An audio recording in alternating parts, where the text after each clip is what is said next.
বেতন বৈষম্য দূরীকরণ সহ ৪ দফা দাবিতে পূর্ব ঘোষিত কর্মসূচি অনুযায়ী বুধবার কর্মবিরতি পালন করেন বাংলাদেশ রেলওয়ের ৩৮ জন কন্ট্রোলার। এতে কয়েকটি রেলের শিডিউল বিপর্যয় হলে কমলাপুর রেল স্টেশনে ভোগান্তিতে পড়েন হাজারো যাত্রীরা। কর্মবিরতি পালন করা রেল কর্মকর্তারা তুলে ধরেন বৈষম্য দূরীকরণ সহ তাদের নানা দাবি। ফাইনাল সেটেলমেন্টে যদি এটা না দেওয়া হয় তাহলে আমাদের এক একজনের ৬ লাখ থেকে ৭ লাখ টাকা আমরা কম পাবো। আমরা এতদিন শ্রম দিলাম এই রেলের জন্য, করোনার সময় কোনো ডিপার্টমেন্ট কাজ করে নাই, কিন্তু আমরা এখানে এসে বসে থাকছি রেলের আমাদের পুরান দাবি, আমাদের যে টাকাটা এতদিন সরকারের একজন এমপ্লয়ি দীর্ঘদিন যাবৎ কোনো পাওনা পেয়ে আসলে সেটা হঠাৎ করে কেটে দেওয়া, এটা কোনো নিয়মের ভিতরে পড়ে না। সম্পূর্ণ অমানবিক, আমি মনে করি অসাংবিধানিক।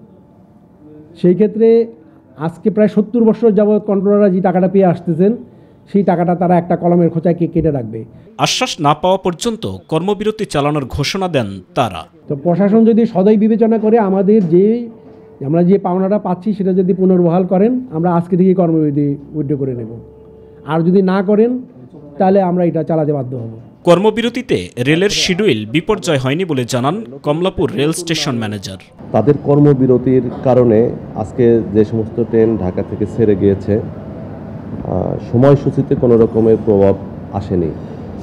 আজকে ঢাকা থেকে শুধু একটা ট্রেন 1 ঘন্টা 30 মিনিট বিলম্বে ছেড়ে গিয়েছে। সেটার কারণ ট্রেনটা 1 ঘন্টা 45 মিনিট বিলম্বে ঢাকায় ইন করেছিল। সংশ্লিষ্ট কর্তৃপক্ষের আশ্বাসে বিকেলে কর্মবিরতি প্রত্যাহার করে নেন রেলওয়ের ৩৮ জন কন্ট্রোলার। সাইদুর রহমান আবির, মাই টিভি, ঢাকা।